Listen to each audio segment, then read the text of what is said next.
Electric பொட்டன்ஷியலை பற்றி பார்த்தோம்.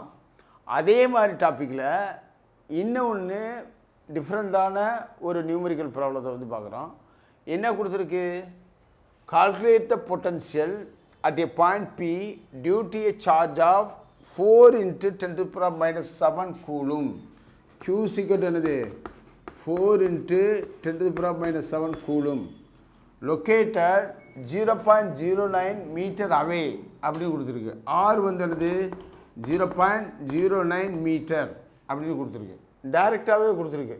அதாவது சார்ஜ் வந்து 4 × 10⁻⁷ கூலும். அப்போ அதோடைய டிஸ்டன்ஸ் வந்து 0.09 மீட்டர் அந்த டிஸ்டன்ஸில் வந்து இருக்குது. சரி, அப்போ எலக்ட்ரோஸ்டாட்டிக் பொட்டன்ஷியல் ஏற்கனவே உள்ள ஒரு ப்ராப்ளத்தில் பார்த்தோம். எலக்ட்ரோஸ்டாட்டிக் பொட்டன்ஷியல் பார்த்தோம்.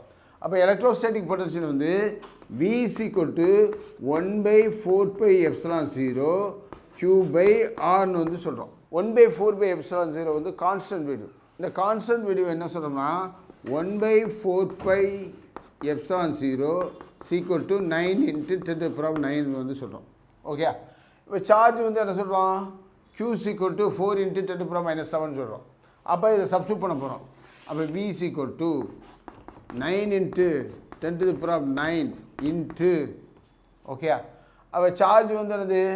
4 × 10⁻⁷ டிவைடட் பை 0.09 அப்படின்னு சொல்கிறோம். ஓகே, இப்போ பார்க்குறோம். இப்போ 100/100 அப்போ என்ன சொல்கிறோம்? V = 9 × 4 × 10⁻⁹ -7 + 2 divide by 9. 9 கேன்சல் ஆகிடுது. அப்போ V = 4 × 10⁻9 + 2 வந்து 11 -7. அப்போ V = என்னது? 4 × 10⁴ வோல்ட் அப்படின்னு சொல்கிறோம். இதே வந்து ஆன்சர். ஓகே, பார்த்ததுக்கு இப்போ பார்த்ததுக்கு வெரைட்டியாக இருக்குது. எப்படி வெரைட்டியாக இருக்குனாக்கோ அதே ஃபார்முலா தான், எலக்ட்ரோஸ்டாட்டிக் பொட்டன்ஷியல் தான். அதே ஃபார்முலா வச்சு அதில் வந்து என்ன பண்ணோம்னாக்கோ கோல்டுடைய அட்டாமிக் நம்பர் வந்து பார்த்தோம். அதேமாதிரி கோல்டுடைய ரேடியஸ் வந்து பார்த்தோம்.